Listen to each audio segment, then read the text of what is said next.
There are moments in life when the veil is lifted and we are permitted to glimpse what is usually hidden from our sight, not the everyday concerns of men, not the passing shadows of ambition or the dust of worldly crowns, but something eternal, something that belongs to the judgment of God. What I saw was not merely the downfall of a man.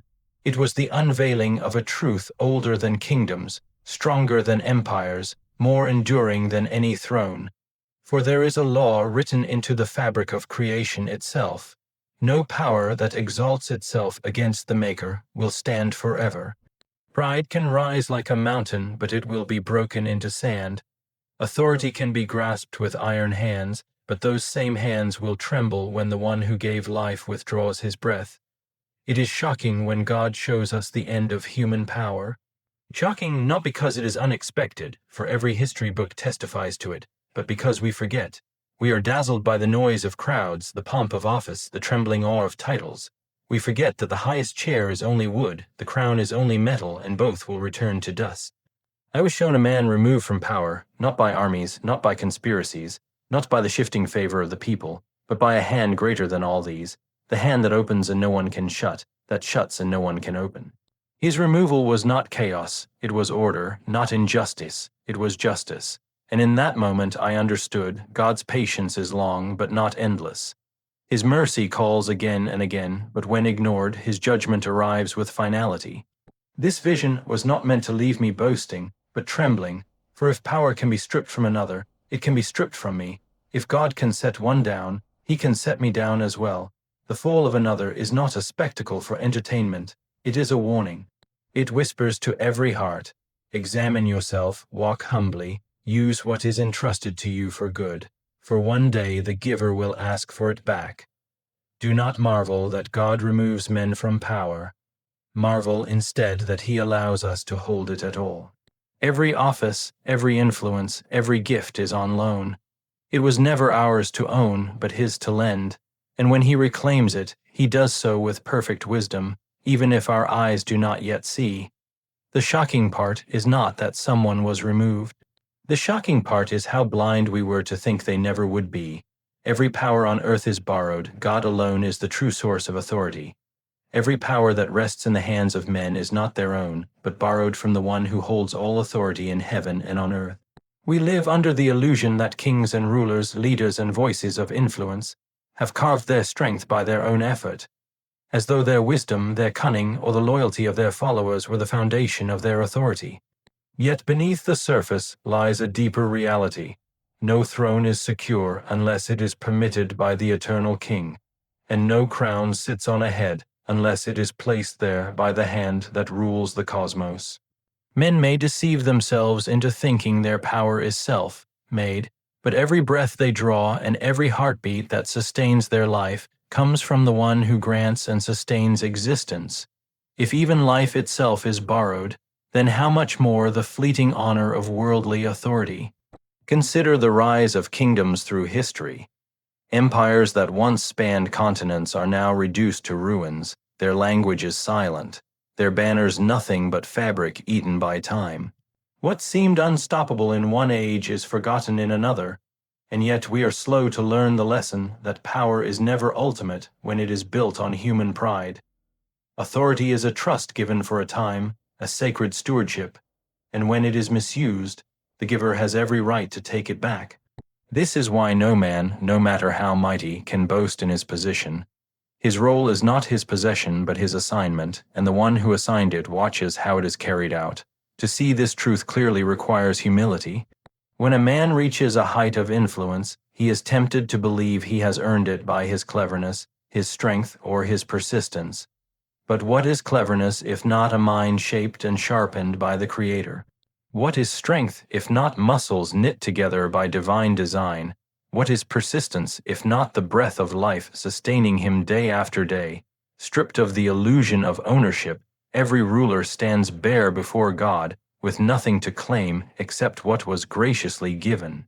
And this principle does not apply only to kings and rulers, but to every heart that holds influence over another. Parents guiding children, teachers shaping minds, leaders steering communities, all are entrusted with borrowed authority. We may not wear crowns or sit on thrones, but the truth remains. We are caretakers, not owners, of the power entrusted to us. To misuse it for selfish gain, for pride, or for harm is to forget its true source. To recognize its borrowed nature is to walk in reverence, knowing that one day it will be returned to the one who lent it. The fragility of human power becomes clear when God withdraws his hand. Suddenly, what looked unshakable crumbles, what seemed permanent dissolves, and what was once feared becomes pitiable. This is not because the man or the institution changed overnight, but because the unseen foundation that upheld it was removed. Just as a lamp cannot shine once the oil is gone, so no man can remain in authority once the divine permission is lifted. The truth is stark. All power belongs to God, and men are but stewards of it. For a season pride may rise like a mountain, but it will always be brought down by God's hand. Pride is the ancient enemy of the soul, the seed of rebellion that whispers to a man that he is greater than the one who made him. It begins subtly, not with shouts but with whispers. The thought that power was achieved by one's own hand, the belief that honor belongs solely to oneself, the quiet conviction that no one can remove what has been built. Like a mountain slowly rising from the earth, pride grows layer upon layer until it towers above reason, above humility, and even above the awareness of dependence upon God. A man intoxicated by pride imagines himself invincible, as though the laws that brought down countless rulers before him could not possibly apply to him. Yet history is a graveyard of such mountains. Pride has raised up kings who declared themselves gods, and empires that sought to stretch their dominion to the ends of the earth. For a time, they seemed unshakable. Their armies marched, their palaces glittered, their names were shouted in awe and fear. But sooner or later, the hand of the Almighty reached forth, and the mountain of pride became a heap of rubble. This is not accident or chance, but the unfolding of an eternal principle, that pride always leads to a fall. No tower, no fortress, no throne has ever withstood the judgment that comes when pride reaches its full height. The danger of pride is that it blinds the heart. A man lifted high by pride can no longer see clearly. He interprets warnings as challenges, he dismisses counsel as weakness, and he confuses applause with permanence. To him, the silence of heaven is not patience but approval. He mistakes God's mercy for indifference, and when he is not struck down immediately, he convinces himself that he never will be. Pride turns the heart deaf to rebuke and blind to the truth that every rise has its limit. It is a deception so complete that when the fall finally comes, it always feels sudden, though it has been approaching all along. This fall is not always loud or violent. Sometimes it is quiet, like sand slipping from beneath the feet. A man may still wear his crown, but the weight of it becomes unbearable. He may still sit on his throne, but the authority is hollow, the respect gone, the influence stripped away by unseen hands. The collapse of pride is not only in the visible loss of position, but in the invisible removal of God's favor. And once that favor departs, the mountain crumbles no matter how tall it once stood. The truth that pride may rise like a mountain but will always be brought down by God's hand is not a distant idea meant only for rulers and empires. It is a warning for every soul. In the smallest of hearts and in the grandest of thrones, pride carries the same poison. It may disguise itself as confidence, as ambition, even as strength, but its end is always the same. What grows upward without humility will be cast downward, and what exalts itself without reverence will be made low. God alone determines the height to which a man may rise, and God alone sets the boundary of how long he will remain there. The removal of a leader is not chaos, but divine order fulfilling its purpose when the removal of a leader takes place. Human eyes often see only turmoil, disorder, and confusion, yet in the unseen realm a higher order is at work. The world judges such moments as accidents of politics, betrayals, or shifts in public opinion, but heaven reveals them as the unfolding of a plan that was written before time itself. The rise and fall of authority are not random motions in history. They are chapters in a story authored by the one who rules without rival.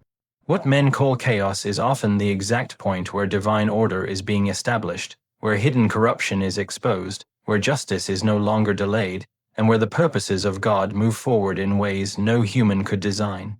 When God removes a leader, it is never without reason. His throne is not reactive, swayed by emotion, or subject to chance. He weighs the hearts of rulers, he measures their deeds, he listens to the cries of those under their care, and when the appointed time comes, he acts with precision. What seems sudden to us has often been building quietly, like the pressure beneath the earth that prepares for an earthquake. Every misuse of power, every abuse of authority, every act of pride stored away in silence becomes the weight that eventually tips the scale. Then the hand of God moves, and the one who appeared untouchable is displaced with a swiftness that defies explanation. There is comfort in this truth, for it assures us that no ruler, no matter how corrupt or cruel, escapes the watchful gaze of God. Though injustice may linger, it does not last forever. Though tyranny may reign for a season, it is only a season, and seasons always change. The hand that sets the sun and moon in their places also sets the boundaries for human power. When that boundary is reached, nothing can extend it a moment longer. Armies cannot defend it, wealth cannot preserve it, and influence cannot prolong it. The decree of heaven is final, and once spoken, it is carried out with unshakable authority. At the same time, the removal of power is not only about punishment, it is also about realignment. God is not merely tearing down, he is making room for something new to rise, something more aligned with his will. Where corruption falls, justice has space to grow. Where oppression is removed, freedom can emerge. Where pride collapses, humility can take root. Divine order is never destructive for its own sake. It is purposeful, redemptive, and forward, moving. This truth often becomes clear only in hindsight, when the storm has passed and the new order begins to blossom. To witness such a removal is to be reminded of how fragile human authority truly is. The world may interpret it as chaos, but the eyes of faith see the fingerprints of God setting things in place. It is not a collapse into disorder, but a correction toward a higher design. It is not the failure of history, but the success of providence. The fall of one throne is never the end of the story. It is simply the turning of a page in a book that belongs to the author of time itself. The downfall of another is a warning to us: walk humbly with what God has entrusted. When the downfall of another is placed before our eyes, it is not given as entertainment or fuel for gossip, but as a mirror in which we are meant to see ourselves. The fall of a leader, the stripping away of influence, the sudden collapse of what seemed untouchable, these are not just historical events but personal warnings. They whisper a truth that is easy to ignore in moments of comfort, that power is temporary, that pride is dangerous, and that each of us is accountable for what has been entrusted into our hands. This sight of another's fall should not stir arrogance, as though we are somehow safer or stronger, but humility, as though a gentle hand has tapped us on the shoulder to remind us of our own frailty. Every person, no matter how small their circle of influence may appear, carries some measure of responsibility. It may be authority in a household, influence among friends, leadership in a workplace, or guidance in a community. These may not shine with the grandeur of crowns and thrones, yet they are just as real in the eyes of God. To misuse them is as dangerous as the misuse of any empire, for the same principle governs both.